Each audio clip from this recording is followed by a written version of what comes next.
Alright, I'm going to fill up my rainwater collection unit that I have set up at a deer feeder. This is just to add extra water for the deer. And right now it hadn't rained in a very long time, so we are empty. And I have these spare 55-gallon drums sitting over here.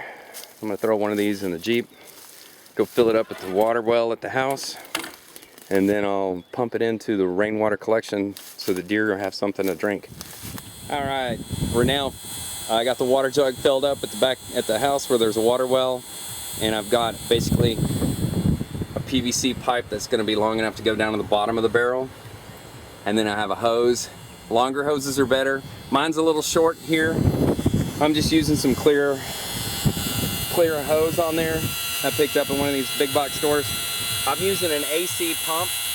I noticed with the little DC pumps, they just can't seem to run, because this could take 15 or 20 minutes to do, and they seem to peter out really quick. And I find that this AC pump works a whole lot better. So it's sucking that water out of that barrel and then pumping it into that barrel over there. And I'm just using a DC to AC converter here with the truck running. And let's go take a look at the rainwater collection. I just took some leftover metal sheds, metal roofing. I mean, it's not even perfect by any means. It was just scrap and I picked up the Craigslist or something for free. But it's tilted a little bit. The water rains onto it. Bigger is better if you got the means. And then I have a gutter down here, and it just comes down at one end. It fills up this black barrel, and I painted my barrel black to keep it from growing too much algae. Then down at the bottom, this is kind of optional, but it has a little bung hole on the side there with a hose bib, and then my hose is buried under the ground a little bit. And I went to one of the tractor supply places around here and got me one of these pet watering bowls, and it works just like a watering trough for your cows. There's a float valve in there, and so when the float valve is all the way down to the bottom, when there's no water, the water will flow, and then as the float valve comes up to the top, it shuts the water off. And that metal thing just going across there is just to keep it from getting stepped on by the animals. And what I did was I just poured a little bag of concrete here and set the pan in there as level as I could. That way it keeps the animals from knocking the bowl over. But you know, it provides a little bit of water. My motion camera, I pick up deer on it, drinking out of it, birds, all kinds of stuff. So this is a wildlife type thing. And here in Texas, you can get a wildlife exemption if you don't have an ag exemption for running cows or goats or something. So this is a nice option that you're providing water and food to the wildlife in order to help you get an ag exemption or a wildlife exemption, basically.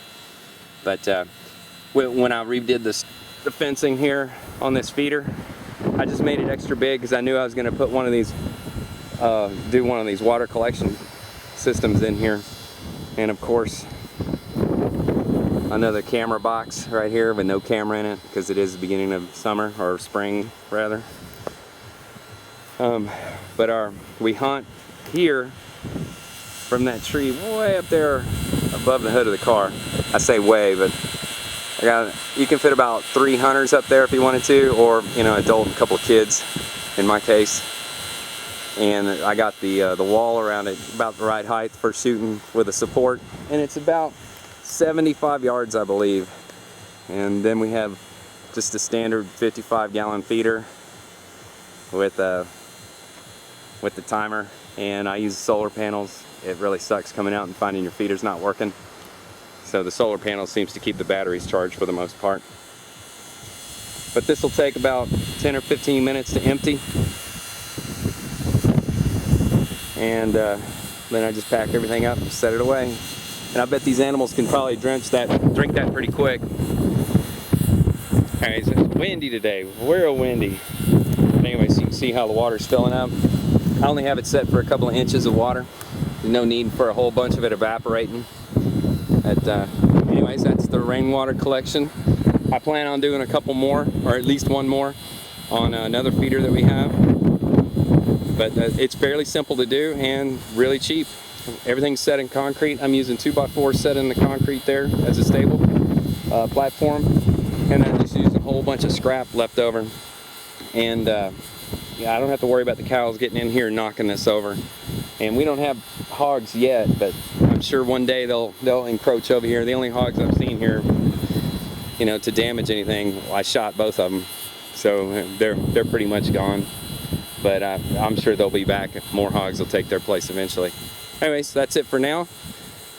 Hope to post some more stuff in the future about hunting setups. Subscribe if you like. Thanks.